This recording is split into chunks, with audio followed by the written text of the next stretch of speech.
Hi everyone, Aaron here for Zollotech, and this is the iPhone SE review. This is the rose gold model. We've got 4 different models. We've got space gray, silver, gold, and rose gold.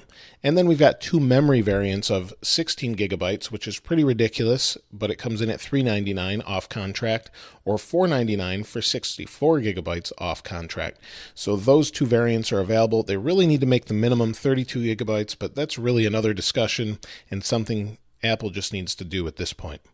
Now, the form factor of this is very similar to the 5 and 5S. And here's an iPhone 5 in space black, and this color is no longer available with the 5S, but with the SE, we've got some similar features of this, but there are some differences as well. One is this embossed logo on the back. This is no longer printed. This is now an inlay similar to the later 6 and 6S, where this is a stainless steel piece, which is really nice. It seems to hold up a little bit better too. We have a newer camera with a dual tone flash. That's different on the back. We've also got a little bit better front as far as the Touch ID is concerned. And then internally we have a bigger battery. They've managed to squeeze about 100 milliamp hours more into this phone, and that means we've got a 1624 milliamp hour battery, and that puts it really close to the 6S in size, about 75 to 100 milliamp hours off from the larger phone. But what that means is because we've got a larger battery capacity and a smaller display, we get really good battery life.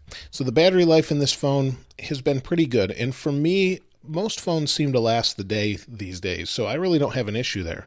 But I've been looking at people online to see what they get, and most of them say they get the same or better battery life than they do with the 6S.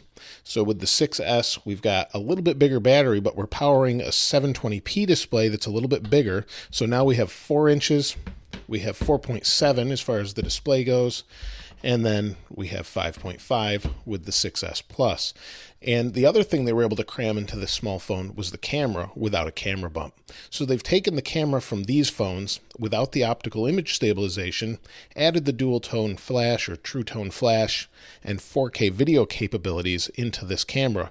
And it looks really, really good. It's basically the same camera and takes the same quality photos that you'd expect from these devices on this little device. Aside from that, they've included the upgraded processor from these devices inside of here. So we have Apple's A9 processor with the M9 coprocessor for motion and tracking of movement, which is really great and saves a lot of battery. And we also get NFC, but it's only usable for Apple Pay. So these phones all have Apple Pay now, and they all have a good size choice to pick from. So there are a lot of people that still want the smaller 4-inch display. So with 4, 4.7, and 5.5, we have a really good choice now as far as what size displays we want to use. Now, for those of you that really want a 4-inch display, this is a really great phone. Aside from everything I've already mentioned, it's just an improvement and a perfection of basically a loved design at this point. They've also changed the outside a little bit, and this chamfered edge is now the same anodized color in flat color as the actual body of the phone. So that's changed, but nothing really significant physically. So let's go ahead and turn it on, and you'll see it's running iOS 9.3.1 at this time, and it's really, really fast. The only thing it doesn't have that the 6S and 6S Plus have is 3D Touch, and that's something that some people love. I actually find I don't use it a whole lot. The actual software on the phone runs really great, and because you're powering such a small screen, it's really, really fast. One thing that I find pretty hilarious, though, is the size of the keyboard. So you'll see this keyboard is just incredibly small compared to the keyboard on regular phones, and in my hands it looks kind of ridiculous. I mean, the iPhone 6S Plus fits nicely in my hands for the most part, and this just looks kind of goofy. And I used to use this and think this was a big phone, but right now it just feels really small. But that means you can easily move your finger across it. You can do whatever you need just with one hand for the most part, and you'll have no problem. And that's a really big advantage to a lot of people. So I don't know that there's much more to say about this. Everything's basically the same. You've got the same lightning cable, the same speaker, the same microphone, your headphone jack, and you've just got a new body with much, much faster speeds. The camera on this device is really great. It takes really nice photos, and I'll just show you how quick it is, and I'll show you some example photos as well. You can just snap photos like that. You can hold it for rapid fire. It's got all the great features you'd expect. It even has live photos, which before required 3D touch. You just push this button here, take a photo, and then if we go to the live photo, we can touch and hold, and it does the same thing as it does with the pressure-sensitive screen on the 6S. So they really could implement that in other devices as well if they wanted to.